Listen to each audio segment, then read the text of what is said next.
ምስጢረ ሥላሴ አልገባህም ወይ? የኔ የአባቴ የመንፈስ ቅዱስ አንድነት ሶስትነት ገና አልገባህም እንዴ ካለ በኋላ ምን አለው? ዘሬ ቻየር ወላአውየ እኔን ያየ አብን አየ። እኔን ማየት አብን ማየት ነው። ምክንያቱም እኔ የአብ አካላዊ ቃል ነኝ። አሁን የምናገር በሕያው በአካላዊ ቃልነት ስናገር ይህ ቃል የአብ ቃል ነው ማለት ነው። የምናስብበት ልብ አብ ነው። አንድ ነን። ስንፋሳችን መንፈስ ቅዱስ ነው። እኔን ማየት አብን ማየት ነው።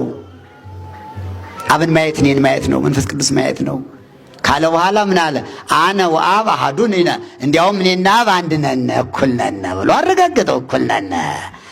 አብ አይበልጠኝም፣ አይቀድመኝም፣ እኔም ከአብ አላንስም፣ መንፈስ ቅዱስም ከኔ አንስም አለ። የዮሐንስ ወንጌል ምዕራፍ 10 ቁጥር 30 ላይ ተጽፏል። አነ ወአብ አሐዱ ነን፣ እኔና አብ አንድ ነን የሚለው ቃል ይህ ለመናፍቃንም መልስ ነው። ወልድ ከባሕርይ አባቱ ከአብ ያንሳል ብለው ለሚጠራጠሩ መናፍቃን መልስ ነው። ራሱ እግዚአብሔር ወልድ አነ ወአብ አሐዱ ነን፣ እኔና አብ አንድ ነን፣ እኩል ነን፣ አንበላለጥም፣ አንቀዳደምም ብሎ ተናግሯልና ይህ በእንዲህ እንዳለ ከጌታችን ከመድኃኒታችን ከኢየሱስ ክርስቶስ ከጽንሰቱ ከልደቱ ጀምሮ እስከ ሁለቱ አላውያን መናፍቃን ዲዮቅልጥያኖስ መክስያኖስ ከሚባሉት ድረስ 276 ዘመን ነበረ ይላል። 276 ዘመን። በዚህ በ276 መቶ ዘመን ቤተ ክርስቲያን ምዕመናን አላዊ ንጉሥ መናፍቅ ጳጳስ ጠፍቶላቸው በህዳት በእረፍቱ ነው መጻሕፍት ሲነበቡ ሲተረጎሙ ኑረዋል። ከዚያ በኋላ በ276 ዘመን ዓመተ ምህረት ዲዮቅልጥያኖስ የሚባል ከሃዲ ንጉሥ ተነሳ። ዲዮቅልጥያኖስ ማለት አብያተ ክርስቲያናትን ያቃጠለ፣ አሁን ይህ 3 ምዕት ሐመረኖ ቤተ ክርስቲያን ድርቡሽ ካቃጠላቸው አብያተ ክርስቲያናት አንዱ ነው።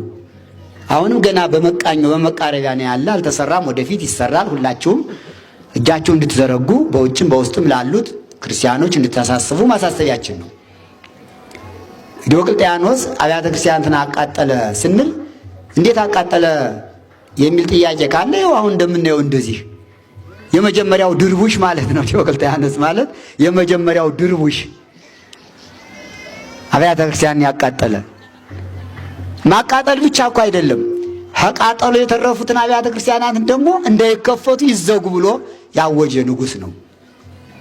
አብያተ ክርስቲያናት ይታጸዋ፣ አብያተ ጣዖታት ይትረሃዋ፣ የጣዖታት ቤት ይከፈቱ፣ አብያተ ክርስቲያናት ይዘጉ ብሎ አዋጅ ነገረ ከሃዲ ንጉሥ ነው ዲዮቅልጥያኖስ ማለት። ግን መቼም ሰው አንዳንድ ጊዜ እንዲሁ ዝም ብሎ ክፉ ሰው ብቻ አይነገርም፣ ምክንያት አለው። ለምንድን ነው ዲዮቅልጥያኖስ ይህን ያደረገን ወደሚለው እንሄዳለን።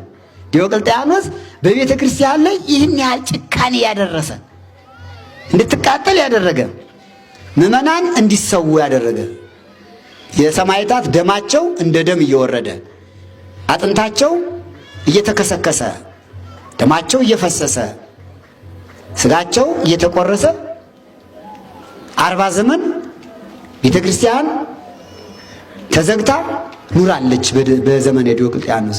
ከዚህ ይሰውረን እግዚአብሔር አምላክ። አብያተ ክርስቲያናት እንዳይዘጉ፣ ምዕመናን እንዳይሰደዱ፣ አብያተ ክርስቲያናት እንዳይቃጠሉ የ3 ምዕት አምላክ ልዑል እግዚአብሔር ይጠብቃት ቤተ ክርስቲያን። ሁላችሁንም ይጠብቃችሁ ይጠብቀን። እና ዲዮቅልጥያኖስ አማኝ ነበር፣ ጥሩ ክርስቲያን ነበር። በእውነቱ በፊት ጥሩ ክርስቲያን ነበር። ኋላ ነው ይህን ያህል ጭካኔ ያመጣ። ምክንያት አለው። ምክንያቱ አባ አጋግዮስ የሚባል አንድ መነኩሴ ይላል የዲዮቅልጥያኖስ ወዳጅ ነበረ እና ዲዮቅልጥያኖስ ቁዝ በምትባል ሀገር ጠላት ነበረው። ወደዚያ ዘመቻ ሄደ። ባጭሩ ነው ባጭሩ ሂዶ ድል አድርጎ ሲመለስ የንጉሱ ልጅ ኒጎሚዶስ ይባላል ዲዮቅልጥያኖስ ማርኮ አመጣው። አምጥቶ ለማን ሰጠው? ለዚያ ለአባ አጋግዮስ ሰጠው። ጠብቅ አደራ ብሎ ሊሰጠው ይላል።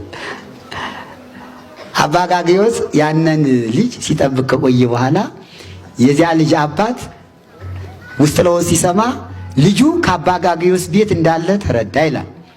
ከዚያ በኋላ ያ ንጉሥ ውስጥ ለውስጥ ወርቅ መላክ ጀመረ። አንተ ልጄን ላክልኝ እኔ ወርቅ ልላክልህ ብሎ ደብዳቤ ጻፈለት። መቼም አስቸጋሪ ነውና ይህ ገንዘብ አስቸጋሪ ነው። ገንዘብ አደራ አያስጠብቅ። ዓለሙን የጣለው ገንዘብ ነው። ስልጣንና ገንዘብ ክፉ ነው። ስልጣንና ገንዘብ ከእግዚአብሔር ይለያል፣ እንኳን ከሰው ማለት ነው።